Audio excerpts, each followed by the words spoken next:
You see the quote by Chris Rock atop the slide. If the poor knew how rich people are, there would be riots. And this, it comes from comedy, of course, a comedy show, of course. Chris Rock is a comedian after all. But, what he was saying in the context of this quote was that poor people really don't know how wealthy rich people are, and rich people really don't know how poor and how much low income people struggle. There's not much common ground in terms of understanding the way that different social classes live.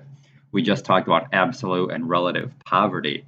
I can be a millionaire and live in a neighborhood with millionaires, but if I'm the only person on my block who does not have an in-ground swimming pool, and if I don't travel out of the country every year and seemingly everybody else in the neighborhood does, I might think of myself as being, not quite as wealthy or maybe not wealthy at all. Even though I'm a millionaire, I might appear to be less privileged, less advantaged as the people I'm living around.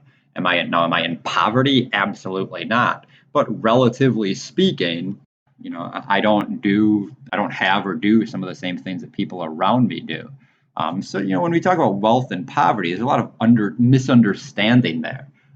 First of all, we tend to know people who come from our own social class more so than people who come from other social classes.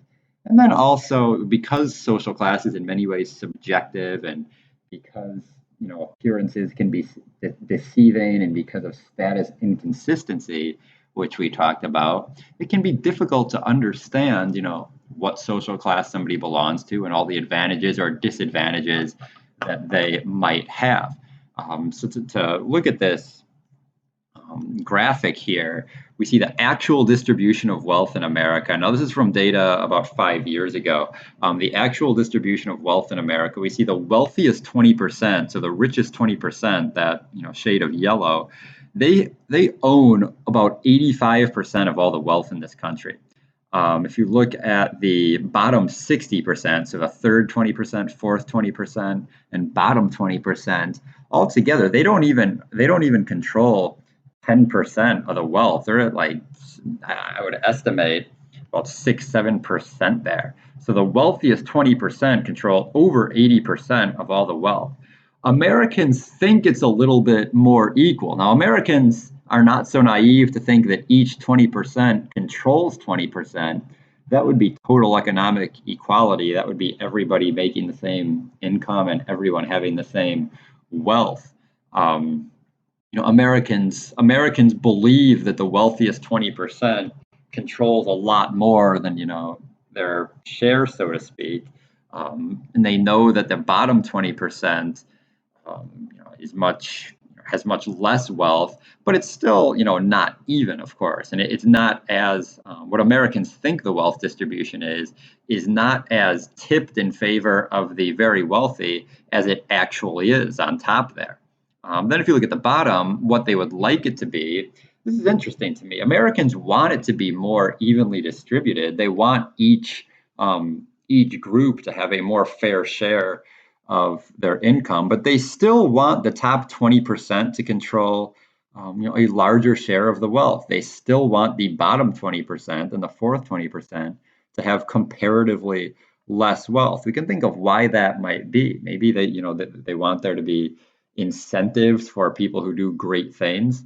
They know that if I work really hard, or if I invent something, or if I do something that improves a lot of people's lives, I should get more than somebody who maybe has a hard time finding a job. We could rationalize it like that. I'd be curious to hear what your thoughts are. But Americans we want it to be more equal, but we don't want it to be entirely equal. When we think about what Chris Rock says about the poor not knowing how rich the truly rich are, this data here tells us a little bit about what we call class consciousness. Class consciousness refers to awareness of one's position within the stratification hierarchy and awareness of the common interests of members within their social class. You know, Someone who has class consciousness knows that they are a member of the lower middle class. they know that they are a member of the working class, and they have a good understanding of what people's lives are like within their own social class. If I have class consciousness, I'm aware of my class and the common conditions of people within my class.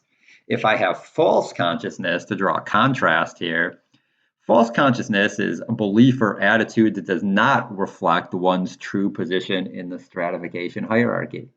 So, going back to what I said earlier, if I am a millionaire living in a neighborhood of millionaires, but I'm the only one who doesn't have an in-ground swimming pool, I am the only one who doesn't travel internationally on a yearly basis, I might believe that I am poor, or I might believe that I am middle class. Well, that would be false consciousness, because if I'm making $1 million a year or over that, that's going to put me in the upper class. So false consciousness is having a belief or attitude that does not reflect one's true position in the stratification hierarchy, or we could say, that the class system. I'm not aware of my position within the class system. And I'm also not aware of the common characteristics of people within my social class. Someone who has false consciousness might be an unemployed person who is against people receiving unemployment benefits or food stamps or Section 8 housing assistance because they promote laziness. This would now someone can have any person can have that viewpoint, but an unemployed person is probably going to be aware of the structural factors that can lead to someone being unemployed.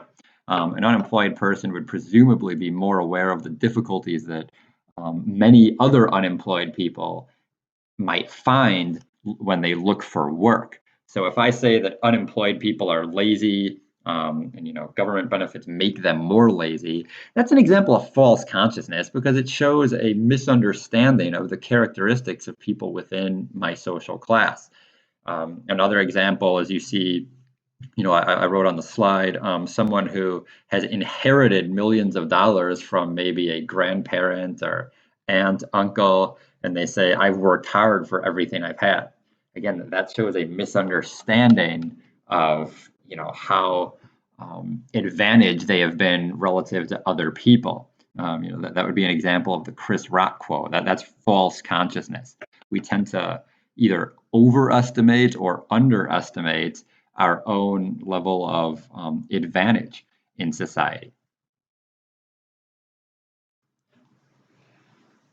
88% of all Americans, according to Pew Research, 88% of all Americans believe they are middle class.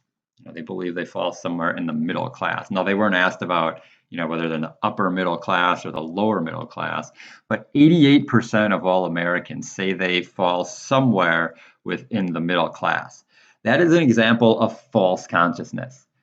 88%, that's almost everybody, right? That's almost 9 out of every 10 Americans. 9 out of every 10 Americans are not what we would consider middle class. It's really in the 40 percentile. Why is this? Why is it that so many Americans have a false view of where they fall in the stratification system? Why is it that Americans aren't really sure of what social class they belong to? Well, there's different reasons. For one, it can be discouraging to admit lower class status.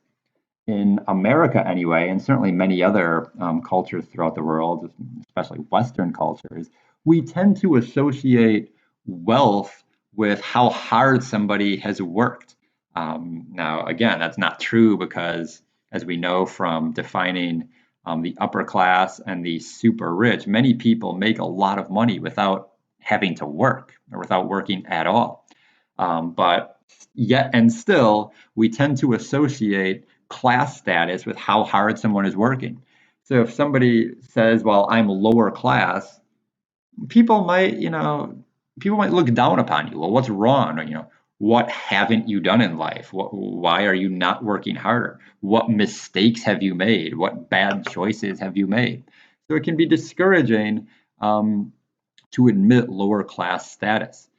Secondly, the United States does not have a history of class conflict, at least overt, out in the open class conflict.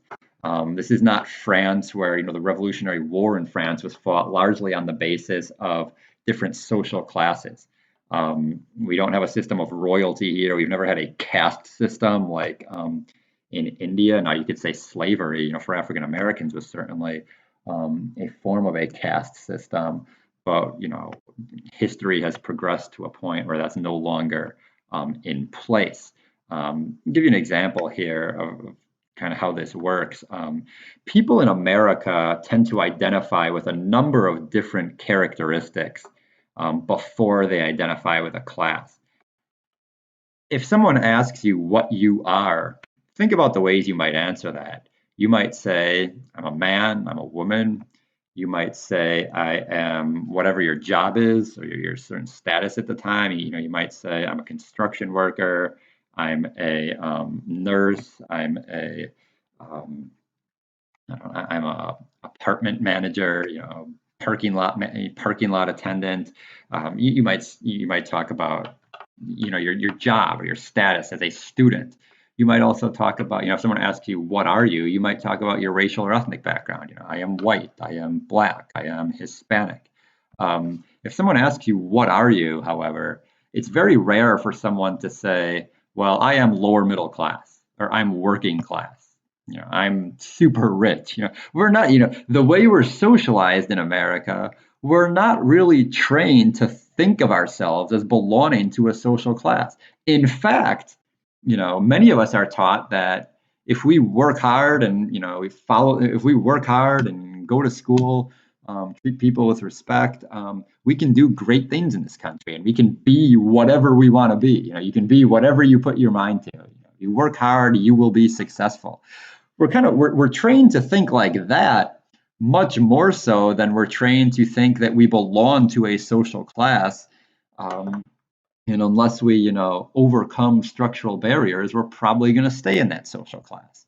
So the United States does not have a history, at least like Russia or France or even more recently Venezuela, where there's a lot of conflict between social classes, especially in the early 2000s. That gave way to the election of Hugo Chavez. The United States does not have the same history that other countries do when it comes to identifying as a member of a social class. Third, social class is in many ways aspirational. People tend to see themselves according to what they want to be or what they are trying to become. We might see, I might be a broke college student, but I'm trying to be a doctor, or I'm trying to be I'm trying to be a banker. I'm trying to be a attorney. So in many ways, social class is in part aspirational. We might be dead broke, but we might dress the way bankers dress if that's what we want to be. We might dress the way certain musicians dress if that's what we aspire to be.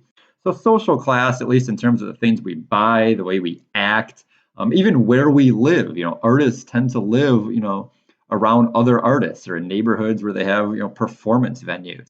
So a lot of what we do in life is based on what we're trying to be. So social class in that way is what we call aspirational. It relates to our aspirations. Lastly, the last reason why Americans tend to struggle with class consciousness, why everybody thinks they're middle class, is because of residential segregation. As I said, Americans tend to live around people who are like them, not just people of the same racial or ethnic or religious background, but we tend to live in neighborhoods with people who have similar incomes as us, similar occupations. So we believe we are average compared to everyone else. Compared to the people who live in my apartment or compared to the people who live on my block, I'd say I'm about average. Therefore, I think I'm a member of the middle class. Well, that's accurate if you're comparing yourself to the people you live around, but relative to the 320 million other Americans, there are of course inequalities. So because Americans tend to live in neighborhoods comprised of people who are like them, not just racially, ethnically, religiously, but also economically, we tend to think of ourselves as average and maybe neglect to compare ourselves to people who don't live in our same neighborhoods.